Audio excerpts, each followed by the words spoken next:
Kemudian ada lagi sebagian orang meramaikan malam nisfu Sya'ban. Apakah diperkenankan yang demikian itu? Kok ada orang mengkhususkan di bulan Sya'ban? Ketahuilah ibadah di hari apapun boleh dan di bulan apapun boleh, apalagi di bulan Sya'ban yang Nabi memperhatikannya. Adapun spesial di malam nisfu Sya'ban memang ada di sana isyarat dari baginda Nabi tentang kelebihan malam nisfu Sya'ban. Dalam hadis yang diriwayatkan oleh Sayyidina Mu'adz bin Jabal, ini Imam Ibnu Hibban mengatakan hadis sahih, Imam Tabrani mengatakan rijalu thiqat, perawinya adalah orang yang bisa dipercaya. Di situ bahwasanya Nabi SAW qala berkata, innallaha, Allah sesungguhnya, yattali'u ala, innallaha tabaraka wa ta'ala, yattali'ullahu tabaraka wa ta'ala, Allah subhanahu wa ta'ala melihat. Setiap saat Nabi melihat, setiap saat Allah melihat hambanya. Akan tapi jika disebut secara khusus berarti ada pandangan khusus. Allah mengetahui semua yang terjadi pada hambanya, dan Allah melihat kita kapanpun dan dimanapun. Akan tapi di saat diulang dengan kalimat khusus dan pesan khusus, berarti di situ ada pandangan yang khusus dari Allah. Yattali'ullahu tabaraka wa ta'ala, Allah melihat ila khalqihi, kepada makhluknya, Lailatan nisfi min Sya'ban, di malam nisfu Sya'ban. Jadi Allah melihat khusus kepada hambanya malam nisfu Sya'ban. Bagaimana cara pandangan Allah kepada hambanya? Ya pandangan khusus. Jadi kalau pandangan khusus kepada seorang hamba yang berdosa adalah dengan pengampunan.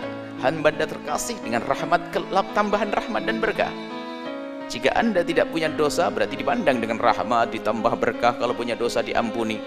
Dan kata Nabi, wa yaghfiru, dan Allah akan mengampuni li jami'i khalqihi, kepada semua makhluknya. Allah melihat, kemudian setelah itu Allah membagi-bagikan pengampunan di malam nisfu Sya'ban. Nah, li jami'i khalqihi, kepada semua makhluknya, illa li musyrikin aw musyahin, kecuali dua orang yang tidak mendapatkan pengampunan dari Allah di malam nisfu Sya'ban, yaitu musyrik, orang yang menyekutukan Allah.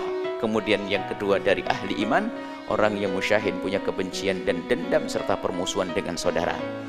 Maka mari di malam nisfu Sya'ban nanti kita meningkatkan istighfar kita, ibadah yang sangat luar biasa yaitu istighfar sesuai dengan tadi pengampunan Allah, memohon pengampunan kepada Allah. Kita beristighfar sebanyak-banyaknya, berdamai dengan Allah Subhanahu wa ta'ala. Kemudian juga berdamai dengan saudara, sanak kerabat. Persiapkan mulai hari ini hadiah dan segala macam apapun ya. Mungkin boleh sorenya makan bersama, malamnya makan bersama, setelah berzikir, beristighfar. Dan pastikan di hari itu, dimulai hari ini, di hari itu kita sudah tidak punya dendam kepada siapapun, tidak punya permusuhan, tidak punya persengketaan dengan siapapun. Kalau sudah begitu berarti Anda akan mendapatkan pengampunan dari Allah Subhanahu wa ta'ala, dan alangkah indahnya pengampunan dari Allah. Adapun ibadah-ibadah yang lain tidak ada pesan khusus dari Nabi, ibadah-ibadah tertentu. Tidak ada pesan sholat tertentu, tidak ada pesan apapun. Yang jelas semalam itu adalah Allah mengampuni hamba-hambanya. Maka yang sangat sesuai adalah memohon ampun kepada Allah. Dan kecuali orang yang mempunyai permusuhan, maka ayo kita jaga iman agar tidak termasuk orang yang menyekutukan Allah. Yang kedua adalah ayo berdamai dengan sesama manusia dengan menghilangkan dendam, dengki serta permusuhan. Adapun yang ingin melakukan sholat di malam hari itu, di malam sebelumnya pun juga boleh, maka yang ingin melakukan sholat malam itu juga boleh. Apakah sholat hajat, sholat tasbih, atau sholat yang lainnya diperkenankan. Ya, jadi diperkenankan sholat apa saja. Sholat hajat, mengulang hajatnya banyak, hajat keluarga, hajat bisnis, hajat ini, hajat, boleh. Lakukan sholat sebanyak-banyaknya malam itu, dan lakukan zikir sebanyak-banyaknya malam itu, dan istighfar sebanyak-banyaknya malam itu. Adapun jika ada amalan sholat khusus yang selama ini dilakukan sebagian orang, mohon niatnya saja diluruskan. Niatnya adalah niat sholat hajat diulang-ulang. Atau sholat-sholat sunnah yang selama ini Anda ketahui, rubah niatnya dengan niat yang demikian itu. Mungkin setelah bangun malam Anda tahajud, atau mungkin Anda ba'diyah isya'nya 2 rakaat plus 2 rakaat. Kemudian Anda melakukan sholat awabin, sholat antara maghrib dengan isya yang dilakukan sebagian beberapa 2 sampai 6 rakaat. Anda bisa gabungkan itu semuanya sehingga sampai terhitung berapa rakaat sekuat Anda. Jadi yang jelas di malam itu tidak ada himbauan khusus sholat tertentu. Tapi kalau Anda ingin melakukan sholat, tentu tidak dilarang. Maka ya bukan dilarang, karena di hari yang lainnya pun boleh, maka di hari tersebut juga boleh. Innalillahi fi ayyami dahrikum nafahat. Allah itu mempunyai nafahat. Biarpun hadis ini diperselisihkan para ulama, Imam At-Tabrani meriwayatkan bahwa Allah itu mempunyai nafahat dalam setiap saat tertentu. Nafahat itu adalah karunia yang sifatnya maknawi, rohani, batini. Fata'aradu laha, maka hadanglah karunia Allah tersebut, nafahat rohaniyat tersebut, hadang. Cara menghadangnya gimana? Bukan nongkrong kita, akan tapi menghadangnya dengan ibadah. Lakukan ibadah, baca Al-Quran dan sebagainya. La'alla yusibakum nafhatun, barangkali kamu akan dapatkan satu nafhah, satu titik rohaniyat, satu tetes rohaniyat, sehingga menjadi sikap falan tasqau abadan, dalam riwayat ba'daha abada, sehingga kau tidak akan menjadi orang yang bakal sengsara selamanya. Jadi perlu kalau ada berita bahwasanya di hari itu, bahkan dalam riwayat Nabi pergi di suatu ketika dalam hadis yang lain, faqattu Rasulullah, kata Siti Aisyah, aku kehilangan Rasulullah, karena itu jatahnya Siti Aisyah.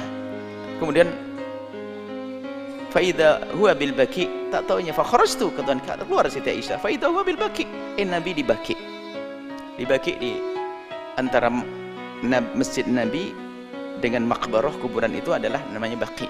Di baki itu kuburan, di situ Nabi di sekitar itu. Kemudian Siti Aisyah datang, kemudian ya Rasulullah menegur, kata Aisyah, ya Aisyah, atakhafina ayahifallahu alaika wa rasuluh, apakah kamu kenapa ke sini Aisyah? Apakah kamu takut Allah dan Rasul menyanyiakan kamu? Enggak. Kata Rasulullah, inni dhanantu dhahabta ila ba'di nisaika, aku kira kamu ke istri yang lain ya Rasulullah. Faqala Rasulullah menjawab, nazalallahu subhanahu wa ta'ala, kama qala Rasul, Allah subhanahu wa ta'ala turun Lailatan Nisfi Sya'ban, maksudnya turun Allah adalah memberikan rahmat secara khusus, memberikan karunia secara khusus Lailatan Nisfi Sya'ban, di malam nisfu Sya'ban. Fa yaghfiru, dan Allah memberikan pengampunan li aqtaro, lebih banyak, min adadi sya'ri ghanami kilabin, lebih banyak daripada bilangan bulu dombanya Bani Kilab. Jadi Bani Kilab itu adalah satu kabilah yang paling kaya punya kambing, punya domba. Dan itu bulu dombanya suruh hitung. Maksudnya nggak usah dihitung bulunya. Maksudnya Allah akan berikan pengampunan seluas-luasnya. Nah, artinya Nabi mengkhususkan juga. Artinya Nabi malam itu juga melakukan sebuah kebaikan. Maka dari itu alangkah indahnya, alangkah baiknya kalau malam itu kita hidupkan seperti para salafun saleh menghidupkan, dan Anda tidak perlu merasa bingung kalau ternyata ada orang yang mengatakan itu adalah amalan bid'ah. Anda sudah mengerti, yang mengatakan bid'ah itu memang biasa, sedikit-sedikit mengatakan bid'ah, kan sudah ada jelas dari Nabi SAW bahwa malam itu adalah malam istimewa pengampunan. Dan apa layaknya pengampunan? Ya kita minta ampun, kan begitu. Anda minta ampun, Anda mencari waktu itu, menanti hari itu. Maksudnya apa? Nabi memberitahu kalau bukan karena menghimbau kita. Menghimbau tidak harus berkata bacalah istighfar, enggak. Kalau orang cerdas, Anda akan paham. Saudara-saudaraku, di kampung sebelah, Anda pengembala kambing misalnya, Anda pengen rumput, lalu kami berkata di kampung sebelah banyak rumput, artinya apa? Ya pergilah ke sana, gitu. Gak usah kau merumput ke sana. Ini jadi hari ini adalah hari Allah, malam ini malam pengampunan. Ya, yang faham mencari pengampunan, selesai.